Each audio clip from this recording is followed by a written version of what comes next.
Okay, so when you climb the tower and you go to meet Smythe, you'll find a computer desk and next to it you've got a pipe wrench. Basically, take that pipe wrench downstairs and adjust it. Now, I was so convinced that I had the right weapon that I brought a mod along with me, but all you need at the end of the day is not very much stuff, like 4 of one, 4 of one and 6 of the other, okay?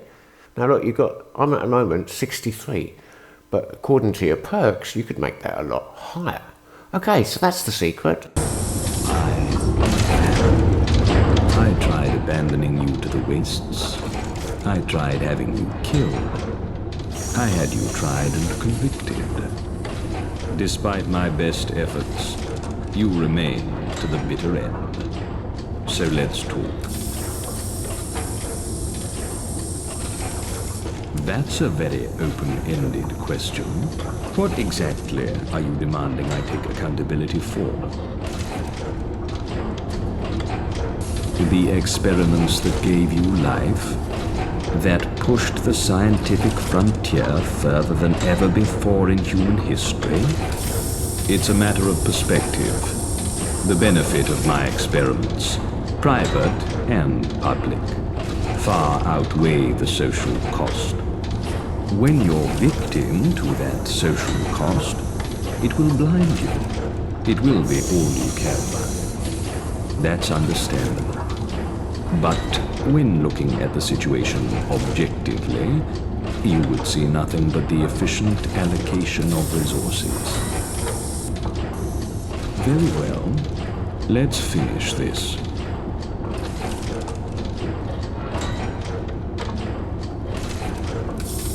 If you really think that, then we truly are nothing alike. You brought an end to my world. Now I shall bring an end to yours.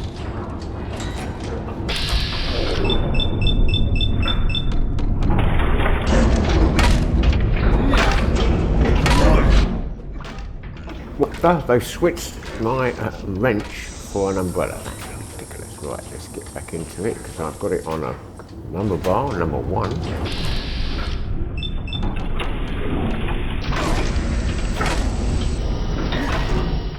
So you probably see my pipe wrench is now covered in blood, but he doesn't have a mark on him. I mean, it would be nice if he had like little bits of blood marks on his face or smashed up, you know. It'd be cool. But no, nothing. It's as pristine as the day he left the studio.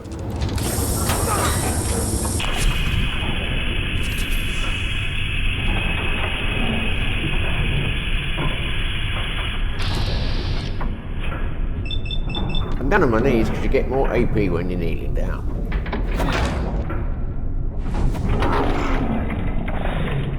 Yes, and you've got a lousy umbrella, and I've got this huge wrench.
This was a fight in the ring, Smythe, I would have won by now.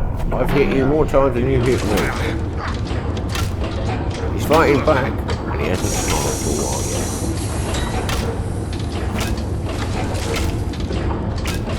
yet. Hang on a minute, I'm not wearing the right armour. I should be auto-stim packing.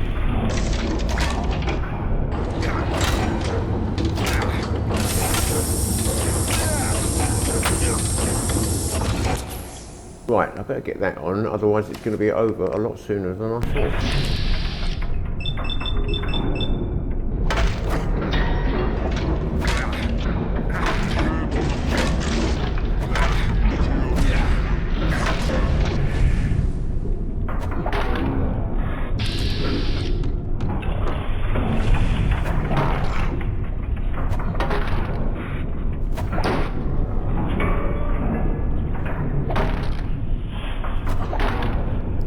going down, Smythe. He's barely alive.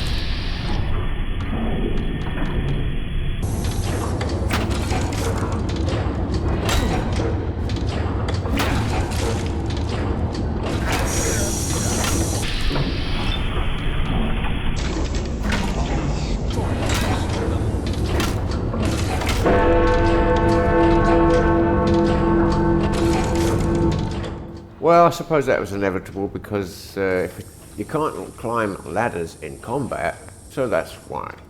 Okay, let's get up there and finish him off.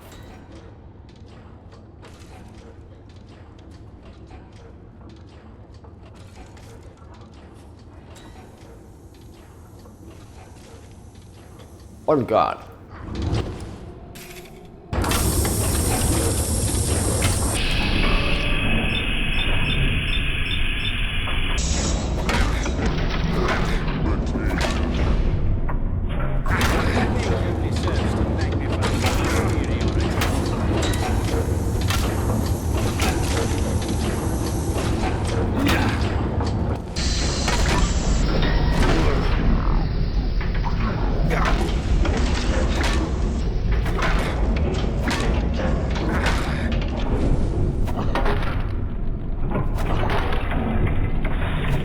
I think he's turned into a ghost. He's nearly dead. Yeah, I've hit him and something's happening with him, yes. Oh, blood's coming off him.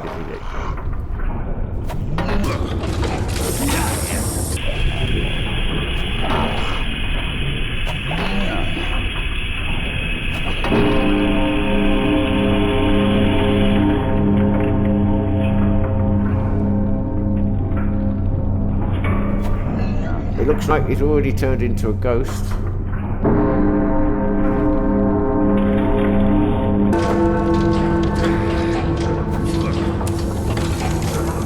Okay, so the question now is, do I save him or do I let him drop? Now, Smythe's part of the deep state, obviously, and if he goes to jail, then he'll probably escape. And if I ever meet him in the future, maybe he'll remember that I did him a favour. On the other hand, if I let him drop, the deep state will just replace him with someone else that we don't know. However, I am the Angel of Mercy, and so I will save him. I understand Fallout London are bringing out a new episode, and this will be interesting, especially if I meet Smythe again. Okay, if I could get down there, I will help him. I just have to find... here we go. Right.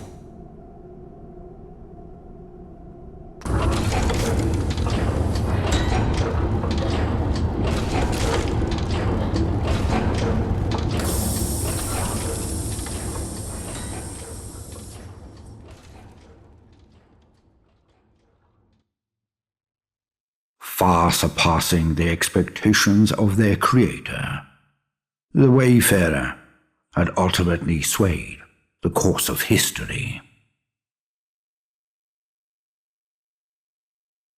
Arthur, true to his word, began the process of establishing a true representative democracy. For better or worse, the fate of London would be tied to the will of the people. Camelot continued to fight the enemies of democracy wherever they found them, ensuring fair and free elections in the region. Smythe was imprisoned indefinitely, pending investigations into their activities. They were put under strict surveillance, with a guard passing by their cell every hour. At midnight, on the 7th day of their incarceration, the guard passed by their cell to find it empty. A wide-scale search was carried out, but yielded nothing. Nowhere to be found, Smythe had seemingly vanished into the shadows. The Wayfarer, remembered as Geharis in the new legend of the Round Table, was honored for generations to come, not as an individual, but as a part of something greater.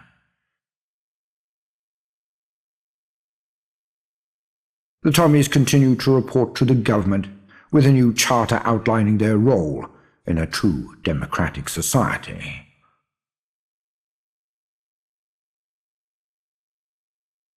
With Pete Davies at the helm, the Roundels rebounded. After cleaning up the few straggling hooligans, their club sprang back to life, though with tamer partying, because, thanks to a newly, mostly sober Davies.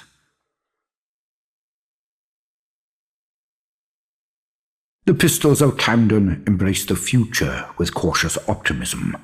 While life in Camden didn't change all that much, the rest of London adopting a way of life similar to their own was reassuring. Following the Battle of Westminster, the Camden Council discussed the Wayfarers' actions in depth. The Wayfarer was declared an honorary member of the Council for their involvement in the uprising. For the time being, Miller's men were left alone. They were deemed too much of a hassle to deal with, and Islington was blockaded. While they would occasionally sneak out and attack neighbouring boroughs, their rage, for the most part, turned inwards. With no outlet for their fury, this spawned a culture of infighting. Gangs of Miller's men would beat each other to the death over trivial matters. Fortunes were lost and won at a swing of a fist. Only one thing united them: their devotion to their leader, Miller. The dissatisfied Normans embarked on their journey home, crossing the Thames barrier, never to be seen in London again. The Normans who stayed behind would steadily thin in numbers as they continued to pursue their barbaric ways. The Tommies never returned to Brixton, and their independence was guaranteed for years to come. They became a safe haven for those in London seeking a simpler life. In the grand scheme of things, they were insignificant, and they wouldn't have it any other way. While the rest of the city marched on, Brixton remained a capsule in time. Change was slow in Eastminster following the fall of the gentry. The Good Samaritans were instrumental in keeping a semblance of order through the chaos. With their newfound autonomy, the flame of community spirit burned brighter than ever.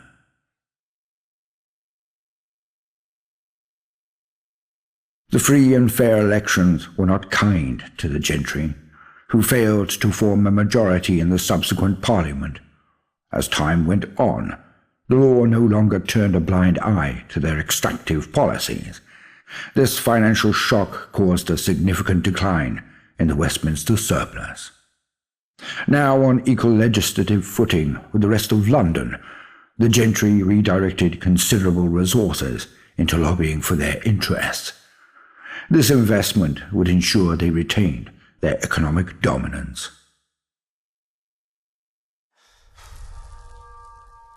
The vagabonds in the Isle of Dogs syndicate established a wary peace. Though true trust could never be established, the streets at least were more free of violence. Eventually, it became the new norm, and the times of constant warfare were looked back on as a red day, not to be revisited. The Thames folk disappearances, thanks to the Wayfarers' efforts, stopped almost entirely. Through time, wounds healed, and the Thames folk finally began to climb out of their tunnels and sewers. Archie had finally found his place in the world beside the Wayfarer. Half sidekick, half friend. They were inseparable for the rest of their days. He never stopped adventuring, his sharp tongue getting him into trouble that he always barely squeaked out of. Mad Jack returned to the only place he could ever truly call home, his gym. Still haunted by the memories of his troubled past, he found solace giving London's forgotten and neglected souls an outlet for their rage. Arthur Mountbatten's mind slowly but surely began to falter. Before the darkness could take him, he would spend the remainder of his days making up for lost time. He helped others the best he could in this strange new world that he had helped to create. When the time came, he would ask the wayfarer for one final favor, an end to his troubles. He would do it with a smile, for what better person could give him his death than the person who gave him life? And so, the wayfarer's journey came to an end. But it was not the end of history, only the beginning, because in mankind's pursuit of power, there is no price too high, no life too valuable, and no ideal too sacred, because war never changes.